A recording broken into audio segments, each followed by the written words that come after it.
Hi friends, welcome to my channel. This is Arjun.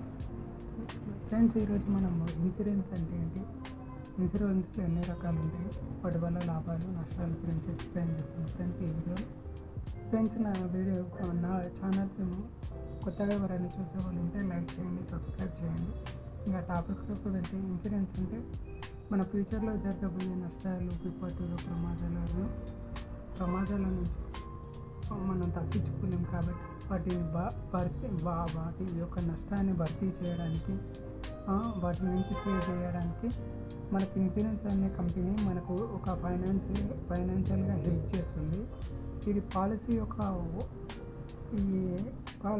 తీసుకున్న అతనికి insurance ఒక కంపెనీకి మధ్యన ఉండే కాంట్రాక్ట్నే పాలసీనే ఇన్సూరెన్స్ అంటారు. ఈ కాంట్రాక్ట్ని ఇన్సూరెన్స్ అంటారు. దీనికోసం ఆ పాలసీ హోల్డర్ అనేది సంవత్సరానికి ప్రీమియం అమౌంట్ చెల్లించాల్సి ఉంటుంది. దేని ఇన్సూరెన్స్ అంటారు, ఈ విధంగా ఉంటుంది. ఇందులో రకాలు వచ్చేసి term insurance, life insurance, health insurance, motor insurance, తర్వాత ట్రావెల్ ఇన్సూరెన్స్, తర్వాత హోమ్ ఇన్సూరెన్స్ కూడా ఉంటుంది. మొదటగా టర్మ్ ఇన్సూరెన్స్ తీసుకుంటే, టర్మ్ ఇన్సూరెన్స్ అంటే మనం ఒక సర్టెన్ పీరియడ్ వరకు, ఒక 25 ఇయర్స్ నుంచి 35 ఇయర్స్లో, ఒక 10 ఇయర్స్లో మధ్యలో మన ఫ్యామిలీలో ఉన్న వ్యక్తి, ఆ వ్యక్తిపై ఆ ఫ్యామిలీ డిపెండ్ అయి ఉంటుంది అన్నమాట. ఇన్కమ్ పరంగా ఆ వ్యక్తి గాన దురదృష్టవశాత్తు ఏమైనా అవుతే, ఆ వ్యక్తికి ఆ టైం పీరియడ్లో ఎంతైతే కవరేజ్ ఉందో, సపోజ్ 1 crore కవరేజ్ ఉందనుకోండి, ప్రీమియం అమౌంట్ వచ్చి 10,000 ఉంటుంది. ఆ రకంగా ఉంటే ఆ 1 crore క్లెయిమ్ సెటిల్ చేస్తారన్నమాట.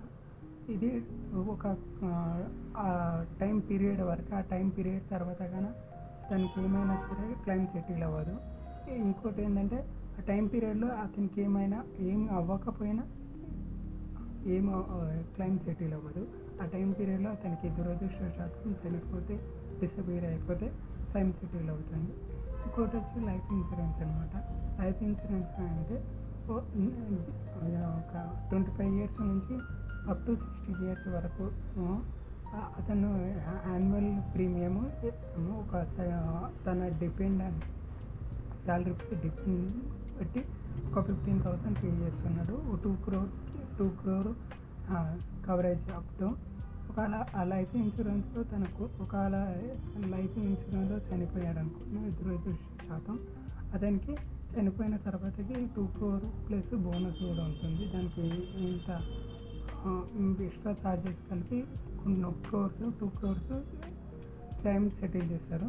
టర్మ్ ఇన్సూరెన్స్కి లైఫ్ ఇన్సూరెన్స్ సిమిలర్ ఉంటుంది, కానీ కొంచెం మేజర్ డిఫరెన్స్ ఏంటంటే, టర్మ్ ఇన్సూరెన్స్ ఒక పీరియడ్ మాత్రమే, ఒక టైం పీరియడ్ మాత్రమే ఉంటుంది. లైఫ్ ఇన్సూరెన్స్ లైఫ్ మొత్తం ఉంటుంది అన్నమాట. లైఫ్ ఇన్సూరెన్స్కి క్లెయిమ్ సెటిల్మెంట్ అప్ టు మన డిపెండెంట్, మనం ఎంత కవరప్ తీసుకున్నామో అంత లైఫ్లో లాంగ్ ఉంటుందన్నమాట. టర్మ్ ఇన్సూరెన్స్ లాగా అప్ టు 10 ఇయర్స్ 5 ఇయర్స్ వరకు ఉంటుంది అనమాట. నెక్స్ట్ వచ్చేసి హెల్త్ ఇన్సూరెన్స్ అనమాట. హెల్త్ ఇన్సూరెన్స్ అంటే మనకు ఒక హెల్త్ ఇన్సూరెన్స్ కూడా షార్ట్ ఇయర్స్ ఉంటుంది. 3 ఇయర్స్ 4 ఇయర్స్ వరకు ఉంటుంది. ఈ షార్ట్ ఇయర్స్లో మనకేమైనా దురదృష్టవశాతం యాక్సిడెంట్ అయినా, ఇంజ్యూరీ అయినా, ఏమైనా దెబ్బలు తగిలినా, ఇలాంటివి అయినప్పుడు మొత్తం హాస్పిటల్ బిల్స్ని భరిస్తుంది అనమాట. ఆ హాస్పిటల్ బిల్లుని మొత్తం ఇన్సూరెన్స్ పాలసీ భరిస్తుంది అనమాట. దానికి ఆ బిల్ మొత్తం ఇన్సూరెన్స్ క్లెయిమ్ చేస్తుంది అనమాట. ఈ విధంగా హెల్త్ ఇన్సూరెన్స్లో మనకి మెడిసిన్స్ కానీ, ఎక్స్రే కానీ, ఎంఆర్ఐ కానీ, స్కానర్స్ ఏవి ఉన్నా సరే ఆ బిల్ మొత్తము ఇన్సూరెన్స్ పాలసీ క్లెయిమ్ చేస్తుంది. హెల్త్ ఇన్సూరెన్స్ ఉంటుంది. తర్వాత మోటార్ ఇన్సూరెన్స్ కూడా ఉంటుంది. అంటే కార్, బైక్, ఆటో, ఇలా ఆటో మనకి ఏమైనా యాక్సిడెంట్ అయినా, లేకపోతే వేరే వాళ్ళు వచ్చి రాంగ్ రోడ్లో వచ్చి మనకి యాక్సిడెంట్ అయినా సరే, మనకు ఆ కారుకి మళ్ళీ రిపేర్ చేసుకోవడానికి, లేకపోతే కొత్త కారు కొనుక్కోవడానికి క్లెయిమ్ సెటిల్ రేషియో ఉంటుంది. ఈ విధంగా ఉంటుంది మోటార్ ఇన్సూరెన్స్లో. తర్వాత హోమ్ ఇన్సూరెన్స్, ప్రమాదవశాత్తము మన ఇంట్లో ఫైర్, గ్యాస్ ప్రమాదం, లేకపోతే పిడుగు పడడం, విపరీతమైన వరదలు వచ్చినప్పుడు ఏమైనా సంభవించినప్పుడు ఇంటి పైకప్పు లేచిపోవడం ఇలాంటివి జరిగినప్పుడు హోమ్ ఇన్సూరెన్స్ కూడా ఉంటుంది. దానికి తగ్గ క్లెయిమ్ సెటిల్ రేషియో ఎంత ఉంటుందో దాన్ని కూడా మనకు క్లెయిమ్ సెటిల్ చేస్తారు. దీనికోసం అన్నమాట మనము ప్రతి ఇయర్ 6 మంత్స్కి ఒకసారి 1 ఇయర్కి ఒకసారి మనం ప్రీమియం అమౌంట్ చెల్లిస్తూ ఉండాలన్నమాట. ఏ ఇన్సూరెన్స్కి అయినా ప్రీమియం అమౌంట్ చెల్లిస్తుండాలి. అప్ టు మనకి ఎంత ఎన్ని ఫర్ సపోజ్ మనకు 1 lakh శాలరీ ఉంటే 2 crore అప్ టు ఉంటే ఎన్ని ఇయర్స్ని అండ్ మనం ఎంత ప్రీమియం అమౌంట్ చెల్లిస్తున్నామో ఆ రెండు క్యాలిక్యులేట్ చేసి ఆ 2 crore మ్యాచ్ అయ్యే విధంగా మనకు పాలసీ రెడీ చేస్తారనమాట. ఆ విధంగా ఉంటుంది. మన ఇష్టం అనమాట. 1 crore తీసుకోవచ్చు, 2 crores తీసుకోవచ్చు. అలా ఉంటుంది. ఇంకా నెక్స్ట్ వచ్చేసి ట్రావెల్ ఇన్సూరెన్స్ అనమాట. మనం ఏదైనా కంట్రీకి వెళ్ళినా లేకపోతే మన కంట్రీలోనే ఏదైనా ప్రదేశానికి వెళ్ళినా మన బ్యాగ్ కానీ మన వస్తువులు కానీ ఏదైనా మిస్ ఒకవేళ డిసపియర్ అయిపోయినా ఎవరైనా దొంగిలించినా సరే దానికి కూడా ఇన్సూరెన్స్ క్లెయిమ్ ఉంటుంది. ఈ విధంగా ఉంటుంది. ఇందులో వచ్చి ఇన్సూరెన్స్ తీసుకునేటప్పుడు జాగ్రత్తలు ఏం పాటించాలంటే ఇన్సూరెన్స్ తీసుకునేటప్పుడు మనం క్లెయిమ్ సెటిల్మెంట్ రేషియో అంటే సిఎస్ఆర్ అని ఉంటుంది. ఒక కంపెనీ తన పాలసీ హోల్డర్కి ఎంతమందికి క్లెయిమ్ ఎంతమందికి సెటిల్ చేసింది ఇది అనేది సిఎస్ఆర్. ఇది ఖచ్చితంగా చూసుకోవాలి. ఇది ఫర్ సపోజ్ 100/98 అంటే 100 మంది పాలసీ తీసుకుంటే అందులో 98 మందికి క్లెయిమ్ సెటిల్ అయ్యిందని అర్థము. అదేవిధంగా రెండోది ఏంటంటే నెట్వర్క్ హాస్పిటల్స్ ఎక్కువ ఉండాలి. మనం తీసుకున్న for suppose star health insurance తీసుకుంటే ఆ స్టార్ హెల్త్ ఇన్సూరెన్స్ ఉన్న హాస్పిటల్స్ ఎక్కువగా ఉండాలి.